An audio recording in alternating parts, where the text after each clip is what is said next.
Welcome to Dweller of the Dark. We are a channel honoring the yellowed and blackened bones of many prominent authors.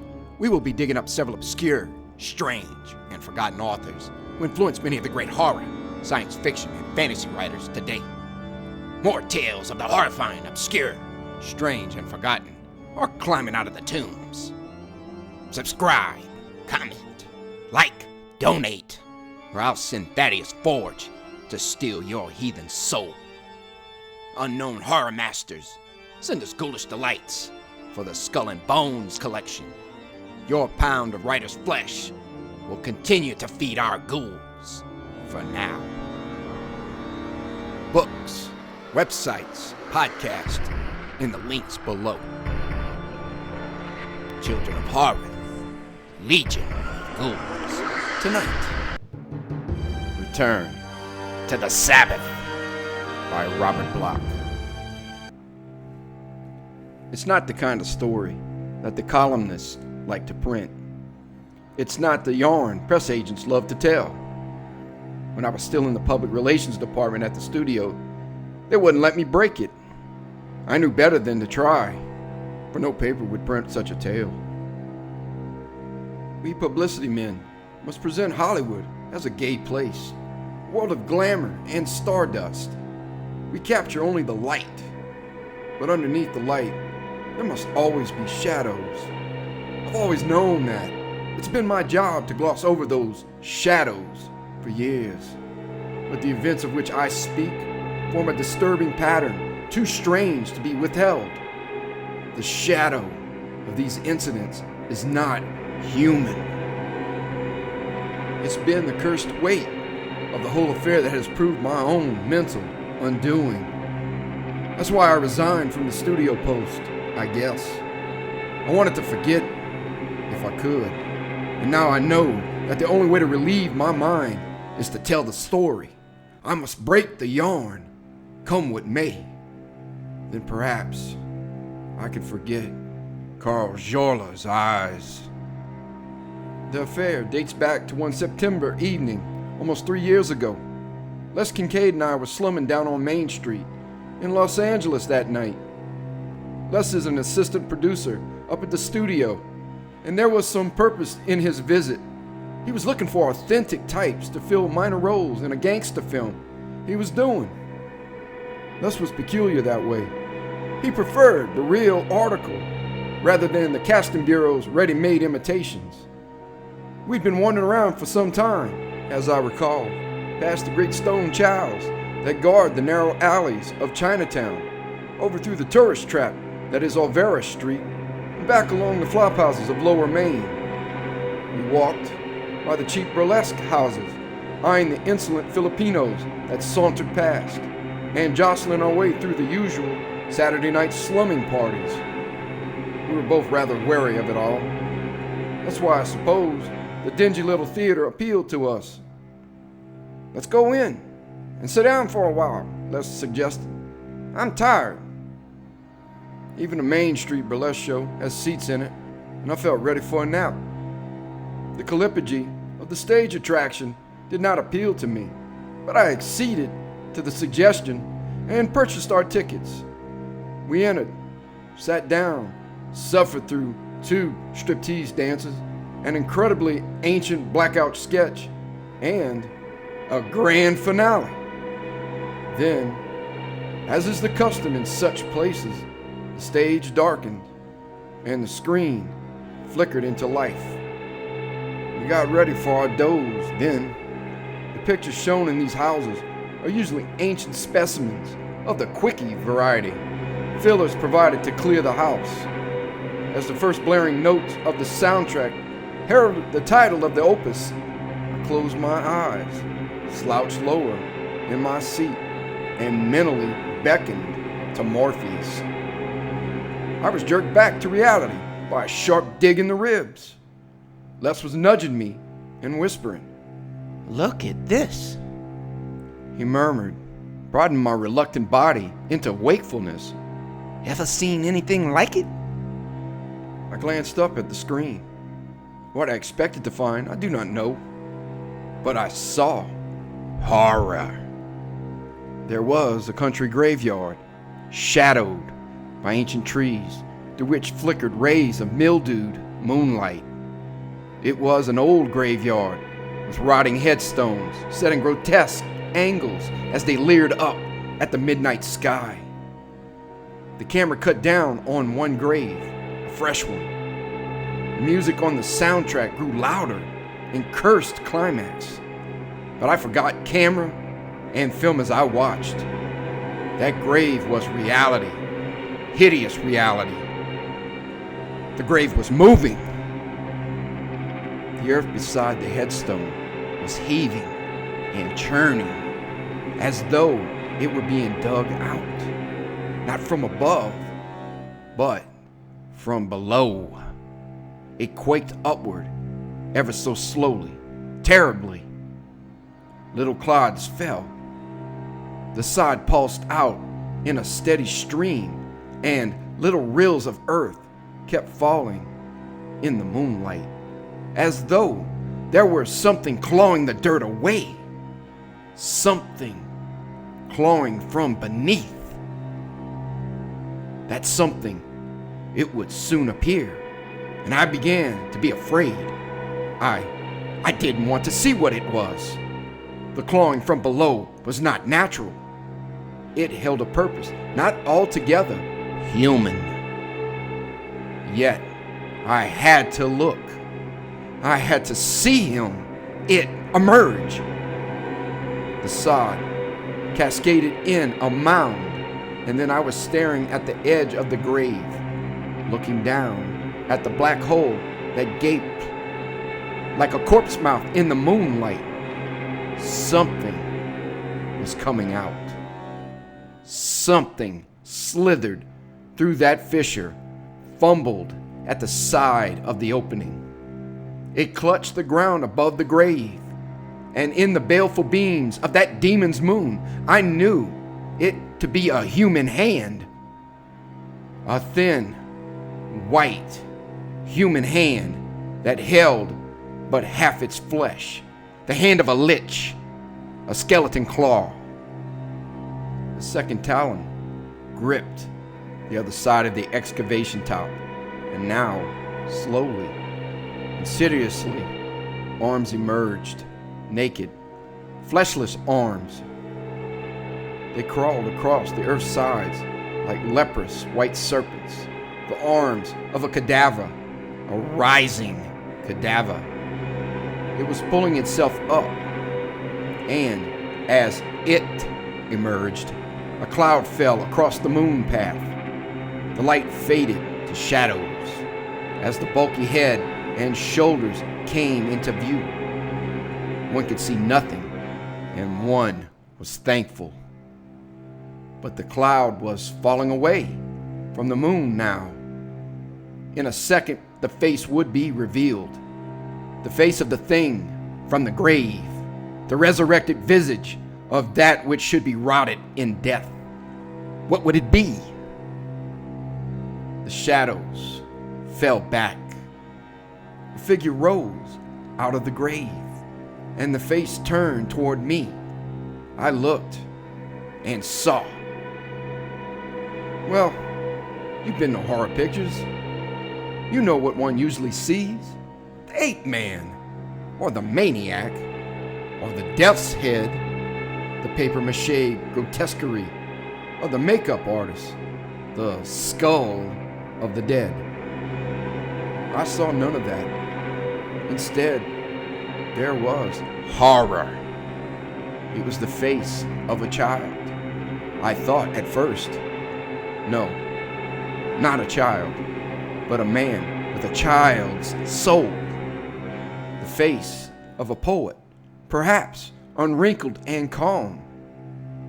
Long hair framed a high forehead, crescent eyebrows tilted over closed lids. The nose and mouth were thin and finely chiseled. Over the entire countenance was written an unearthly peace. It was as though the man were in a sleep of somnambulism or catalepsy. And then the face grew larger, the moonlight brighter, and I saw more. The sharper light disclosed tiny touches of evil. The thin lips were fretted, maggot-kissed. The nose had crumbled at the nostrils. The forehead was flaked with putrefaction, and the dark hair was dead, encrusted with slime. There were shadows in the bony ridges beneath the closed eyes. Even now, the skeletal arms were up, and bony fingers brushed at those dead pits as the rotted lids fluttered apart. The eyes opened. They were wide, staring, flaming, and in them was the grave. They were eyes that had closed in death and opened in the coffin under earth. They were eyes that had seen the body rot and the soul depart to mingle in worm-ravined darkness below. They were eyes that held an alien life, a life so dreadful as to animate the cadaver's body and force it to claw its way back to outer earth. They were hungry eyes, triumphant now, as they gazed in graveyard moonlight on a world they had never known before. They hungered for the world as only death can hunger for life, and they blazed out of the corpse's pallid face in icy joy. Then the cadaver began to walk. It lurched between the graves, lumbered before ancient tombs.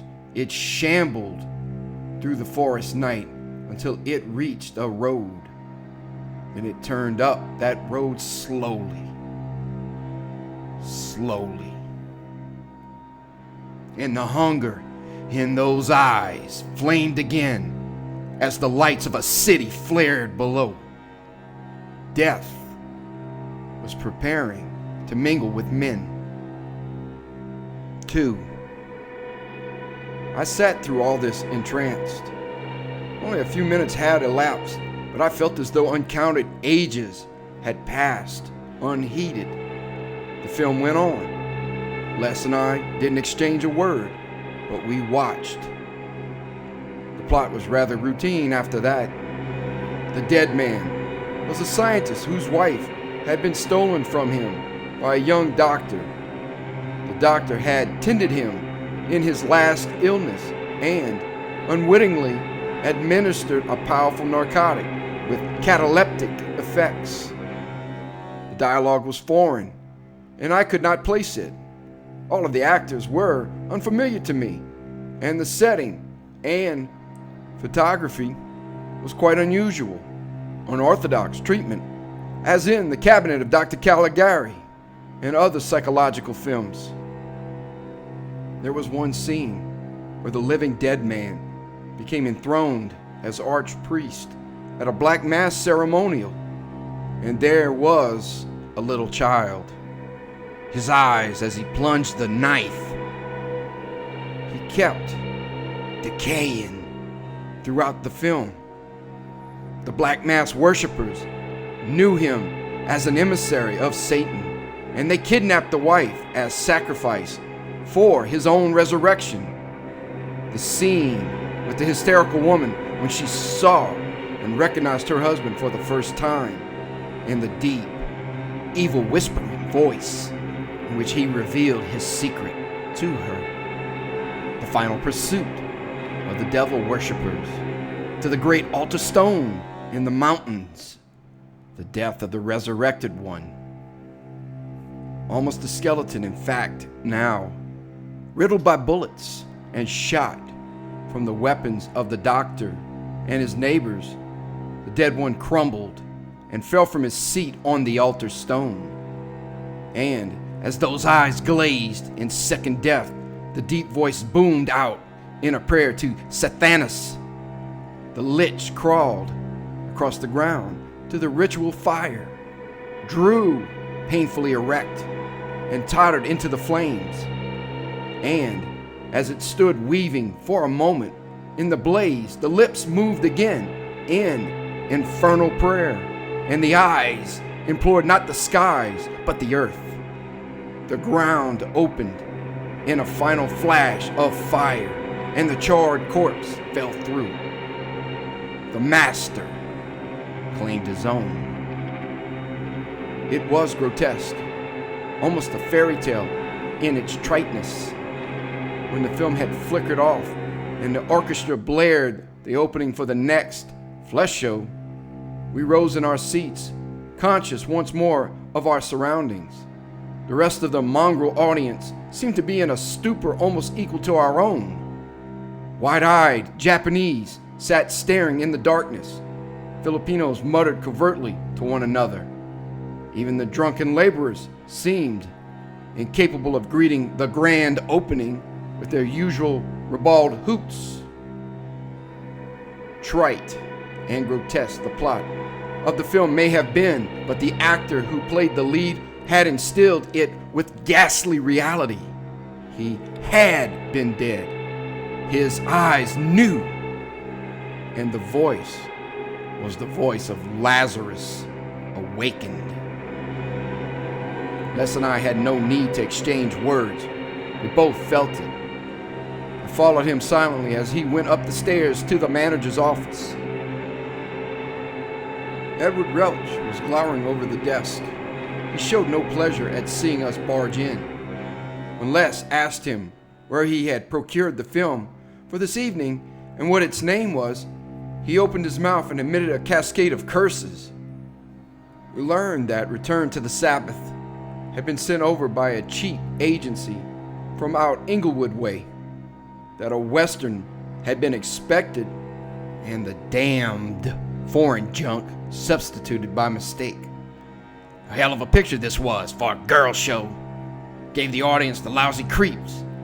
And it wasn't even in English. Stinking imported films. It was some time before we managed to extract the name of the agency from the manager's profane lips. But 5 minutes after that, Les Kincaid was on the phone speaking to the head of the agency. An hour later, we were out at the office. The next morning, Kincaid went in to see the big boss. And the following day, I was told to announce for publication that Karl Jorla, the Austrian horror star, had been signed by cable to our studio, and he was leaving at once for the United States. 3. It was a stroke of genius on Kincaid's part. We all felt that way about the matter. Horror pictures were on the way in. Karloff and Lugosi were turning out their early numbers over at Universal and grossing big. Lionel Atwill was doing his usual villainy on several lots, and profitably so. Peter Lorre, the peer of them all, had just been signed for American films after his sensational performances as the psychopathic murderer in M and his gruesome spy portrayal in The Man Who Knew Too Much. And we knew that Karl Jorla topped them all. If the fans were really sincere in their liking for the macabre, they were going to get the genuine article. Not since Lon Chaney had I seen such consummate artistry. Certainly this man was Chaney's superior in that he had a sincerity which outdistanced the horror of mere makeup tricks. I printed these items, gave all the build-up I could, but after the initial announcements, I was stopped dead. Everything had happened too swiftly. We knew nothing about this man Jorla, really. Subsequent cables to Austrian and German studios failed to disclose any information about the fellow's private life. He had evidently never played in any film prior to Return to the Sabbath. He was utterly unknown.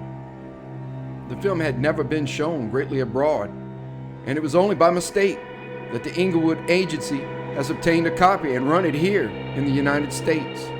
Audience reaction could not be learned, and the film was not scheduled for general release unless English titles could be dubbed in. I was up a stump. Here we had the find of the year, and I couldn't get enough material out to make it known. We expected Carl Jorla to arrive in 2 weeks. However, I was told to get to work on him as soon as he got in, then flood the news agencies with stories. 3 of our best writers were working on a special production for him already. The big boss meant to handle it himself. It would be similar to the foreign film, for that return from the dead sequence must be included. Jorla arrived on October 7th. He put up at a hotel. The studio sent down its usual welcoming committee, took him out to the lot for formal testing, then turned him over to me. I met the man for the first time in the little dressing room they had assigned him. I'll never forget that afternoon of our first meeting, or my first sight of him as I entered the door. What I expected to see, I don't know.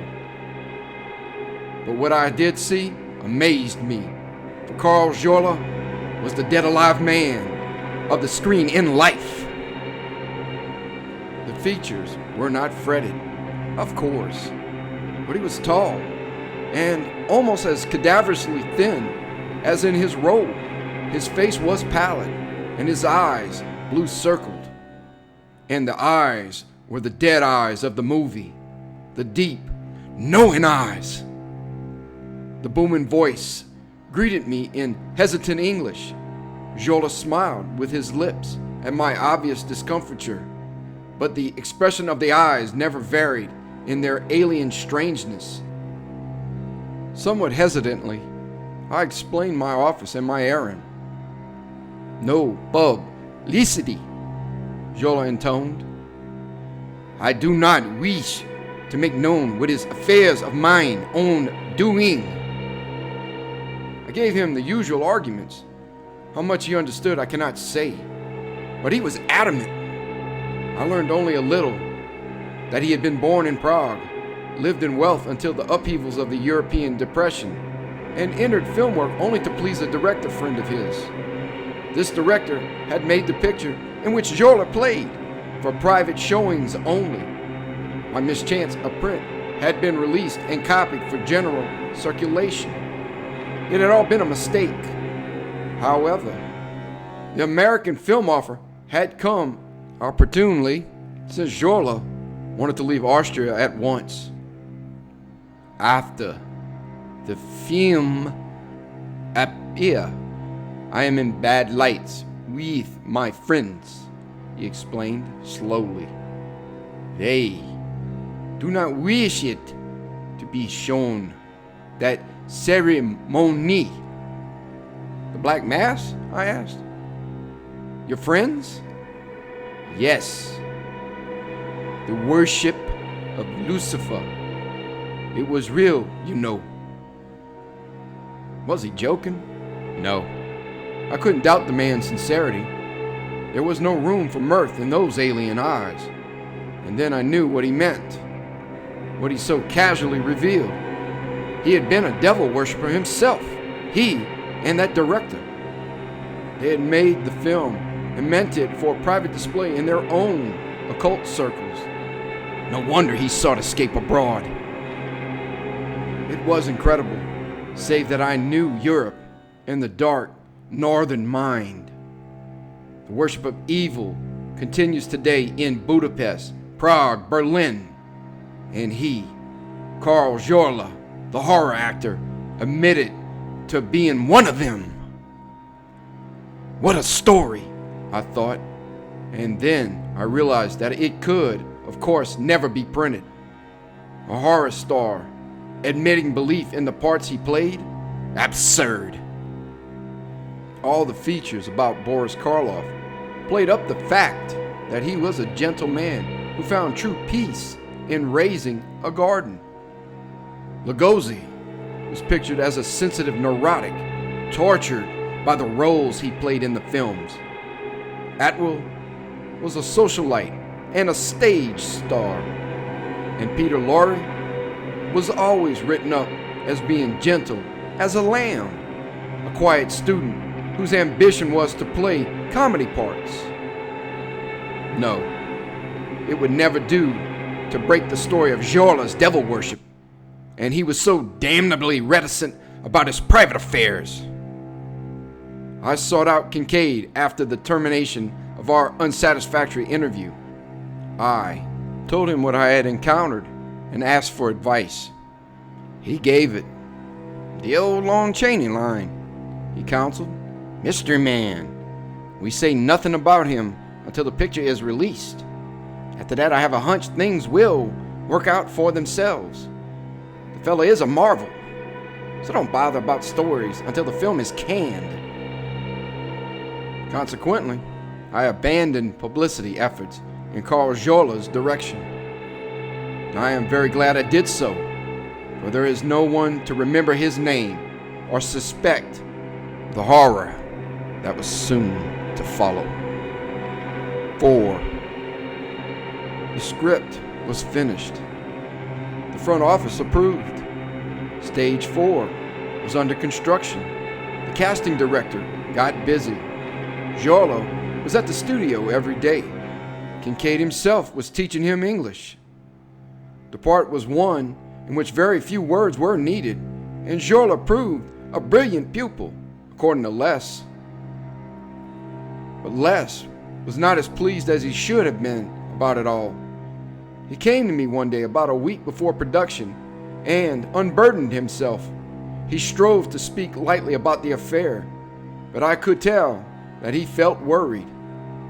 The gist of his story was very simple. Jola was behaving strangely.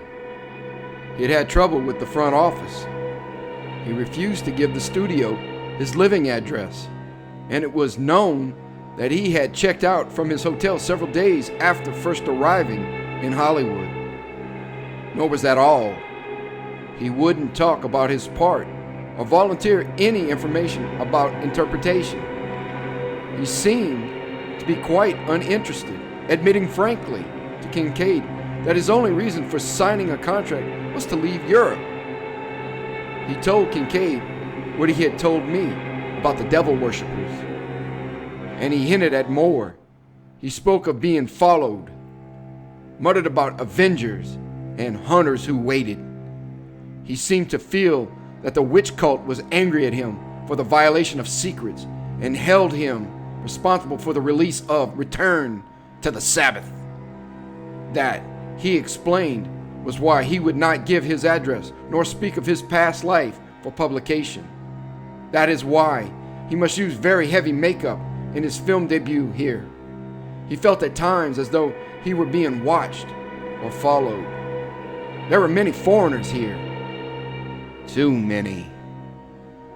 What the devil can I do with a man like that? Kincaid exploded. After he had explained this to me, he's insane or a fool, and I confess that he's too much like his screen character to please me. The damned casual way in which he professes to have dabbled in devil worship and sorcery. He believes all this, and, well, I tell you the truth. I came here today because of the last thing he spoke of to me this morning. He came down to the office, and at first when he walked in, I didn't know him. The dark glasses and muffler helped, of course, but he himself had changed. He was trembling and walked with a stoop, and when he spoke, his voice was like a groan. He showed me this. Kincaid handed me the clipping. It was from the London Times, through European press dispatches. A short paragraph giving an account of the death of Fritz Ullmann, the Austrian film director. He had been found strangled in a Paris garret, and his body had been frightfully mutilated.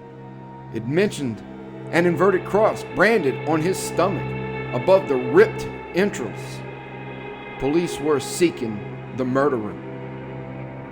I handed the clipping back in silence. So what? I asked, but I had already guessed his answer. Fritz Ullmann, Kincaid said slowly, was the director of the picture in which Carl Jola played. The director who with Jola knew the devil worshippers. Jola says that he fled to Paris and that they sought him out. I was silent. "Mess," grunted Kincaid. "I've offered Jola police protection, and he's refused. I can't coerce him under the terms of our contract. As long as he plays the part, he's secure with us. But he has the jitters, and I'm getting them." He stormed out. I couldn't help him. I sat thinking of Carl Jola, who believed in devil gods, worshipped, and betrayed them.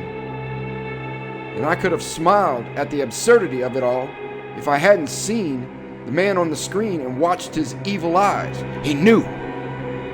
It was then that I began to feel thankful we had not given Jola any publicity. I had a hunch. During the next few days, I saw Jola but seldom. The rumors, however, began to trickle in. There had been an influx of foreign sightseers at the studio gates. Someone had attempted to crash through the barriers in a racing car. An extra in a mob scene over on Lot 6 had been found carrying an automatic beneath his vest. When apprehended, he had been lurking under the executive office windows. They had taken him down to headquarters, and so far the man had refused to talk. He was a German. Jola came to the studios every day in a shuttered car. He was bundled up to the eyes. He trembled constantly. His English lessons went badly. He spoke to no one. He had hired 2 men to ride with him in his car. They were armed. A few days later, news came that the German extra had talked. He was evidently a pathological case. He babbled wildly of a black cult of Lucifer, known to some of the foreigners around town. It was a secret society purporting to worship the devil, with vague connections in the mother countries. He had been chosen to avenge a wrong. More than that, he dared not say. But he did give an address where the police might find cult headquarters. The place, a dingy house in Glendale, was quite deserted, of course. It was a queer old house with a secret cellar beneath the basement. But everything seemed to have been abandoned. The man was being held for examination by an alienist. I heard this report with deep misgivings. I knew something of Los Angeles's and Hollywood's heterogeneous foreign population. God knows, Southern California has attracted mystics and occultists from all over the world. I've even heard rumors about stars being mixed up in unsavory secret societies, things one would never dare to admit in print. And Jola was afraid. That afternoon, I tried to trail his black car as it left the studio for his mysterious home, but I lost the track in the winding reaches of Topanga Canyon. It had disappeared into the secret twilight of the Purple Hills, and I knew then that there was nothing I could do. Jola had his own defenses, and if they failed, we at the studio could not help. That was the evening he disappeared. At least he did not show up the next morning at the studio, and production was to start in 2 days. We heard about it. The boss and Kincaid were frantic. The police were called in, and I did my best to hush things up. When Jola did not appear the following morning, I went to Kincaid and told him about my following the car to Topanga Canyon. The police went to work. Next morning was production. We spent a sleepless night, a fruitless vigil. There was no word. Morning came, and there was unspoken dread in Kincaid's eyes as he faced me across the office table. 8 o'clock. We got up and walked silently across the lot to the studio cafeteria. Black coffee was badly needed. We hadn't had a police report for hours. We passed stage 4, where the Jola crew was at work. The noise of hammers was a mockery. Jola, we felt, would never face a camera today, if ever. Bleskin, the director of the untitled horror opus, came out of the stage office as we passed. His paunchy body quivered as he grasped Kincaid's lapels and piped, "Any news?" Kincaid shook his head slowly. Bleskin thrust a cigar into his tense mouth. "We're shooting ahead," he snapped. "We'll shoot around Jorla. If he doesn't show up when we finish the scenes in which he won't appear, we'll get another actor. But we can't wait." The squat director bustled back to the stage. Moved by a sudden impulse, Kincaid grasped my arm and propelled me after Bleskin's waddling form. "Let's see the opening shots," he suggested. "I want to see what kind of a story they've given him." We entered stage 4. A Gothic castle, the ancestral home of Baron Olmo. A dark, gloomy stone crypt of spidery horror, cobwebbed, dust-shrouded, deserted by men and given over to the rats by day and the unearthly horrors that crept by night. An altar stood by the crypt, an altar of evil, the great black stone on which the ancient Baron Olmo and his devil cult had held their sacrifices. Now, in the pit beneath the altar, the Baron lay buried. Such was the legend. According to the first shot scheduled, Sylvia Channing, the heroine, was exploring the castle. She had inherited the place and taken it over with her young husband. In this scene, she was to see the altar for the first time, read the inscription on its base. This inscription was to prove an unwitting invocation, opening up the crypt beneath the altar and awakening Jorla as Baron Olmo from the dead. He was to rise from the crypt then and walk. It was at this point that the scene would terminate due to Jorla's strange absence. The setting was magnificently handled. Kincaid and I took our places beside director Bleskin as the shot opened. Sylvia Channing walked out on the set. The signals were given, lights flashed, and the action began. It was pantomimic. Sylvia walked across the cobwebbed floor, noticed the altar, examined it. She stooped to read the inscription, then whispered it aloud. There was a drone as the opening of the altar crypt was mechanically begun. The altar swung aside, and the black, gaping pit was revealed. The upper cameras swung to Sylvia's face. She was to stare at the crypt in horror, and she did it most magnificently. In the picture, she would be watching Jorla emerge. Bleskin prepared to give the signal to cut action. Then, something emerged from the crypt. It was dead, that thing, that horror, with a mask of faceless flesh. Its lean body was clothed in rotting rags, and on its chest was a bloody crucifix, inverted, carved out of dead flesh. The eyes blazed loathsomely. It was Baron Olmo, rising from the dead, and it was Carl Jorla. The makeup was perfect. His eyes were dead, just as in the other film. The lips seemed shredded again, the mouth even more ghastly in its slitted blackness, and the touch of the bloody crucifix was immense. Bleskin nearly swallowed his cigar when Jorla appeared. Quickly he controlled himself, silently signaled the men to proceed with the shooting. We strained forward, watching every move, but Les Kincaid's eyes held a wonder akin to my own. Jorla was acting as never before. He moved slowly, as a corpse must move. As he raised himself from the crypt, each tiny effort seemed to cause him utter agony.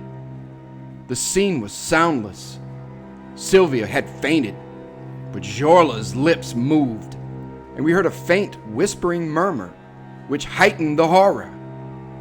Now the grisly cadaver was almost half out of the crypt. It strained upward, still murmuring. The bloody crucifix of flesh gleamed redly on the chest.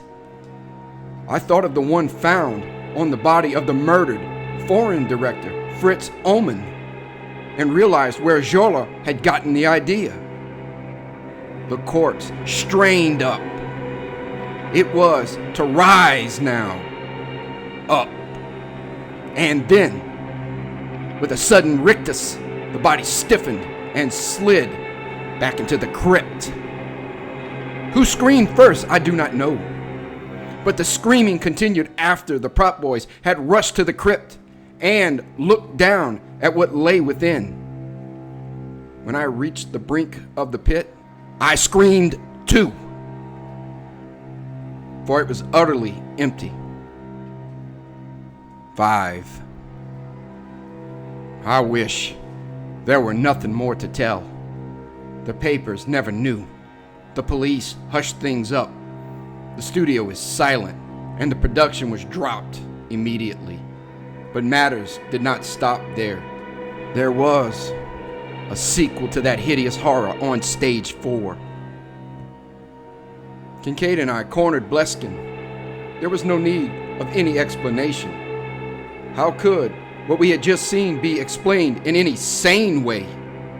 Jola had disappeared. No one had led him into the studio. No makeup man had given him his attention. Nobody had seen him enter the crypt. He had appeared in the scene, then disappeared. The crypt was empty. These were the facts. Kincaid told Bleskin what to do. The film was developed immediately, though 2 of the technicians fainted. We 3 sat in the projection booth and watched the morning's rushes flicker across the screen. The soundtrack was specially dubbed in. That scene, Sylvia walking and reading the incantation, the pit opening, and God, when nothing emerged. Nothing but that great red scar suspended in midair, that great inverted crucifix cut in bleeding flesh. No Jola visible at all. That bleeding cross in the air, and then the mumbling. Jola, the thing, whatever it was, had mumbled a few syllables on emerging from the crypt. The soundtrack had picked them up, and we couldn't see anything but that scar. Yet we heard Jola's voice, now coming from nothingness. We heard what he kept repeating as he fell back into the crypt. It was an address in Topanga Canyon. The lights flickered on, and it was good to see them. Kincaid phoned the police and directed them to the address given on the soundtrack. We waited, the 3 of us, in Kincaid's office, waited for the police call. We drank, but did not speak. Each of us was thinking of Carl Jola, the devil worshiper who had betrayed his faith, of his fear of vengeance. We thought of the director's death and the bloody crucifix on his chest, remembered Jola's disappearance, and then that ghastly ghost thing on the screen, the bloody thing that hung in midair as Jola's voice groaned the address. The phone rang. I picked it up. It was the police department. They gave their report. I fainted. It was several minutes before I came to. It was several more minutes before I opened my mouth and spoke. They found Carl Jola's body at the address given on the screen, I whispered. He was lying dead in an old shack up in the hills. He had been murdered. There was a bloody cross, inverted, on his chest. They think it was the work of some fanatics because the place was filled with books on sorcery and black magic. They say. I paused. Kincaid's eyes commanded. Go on. They say, I murmured, that Jorla had been dead for at least 3 days. Thank you for listening. Have a great night.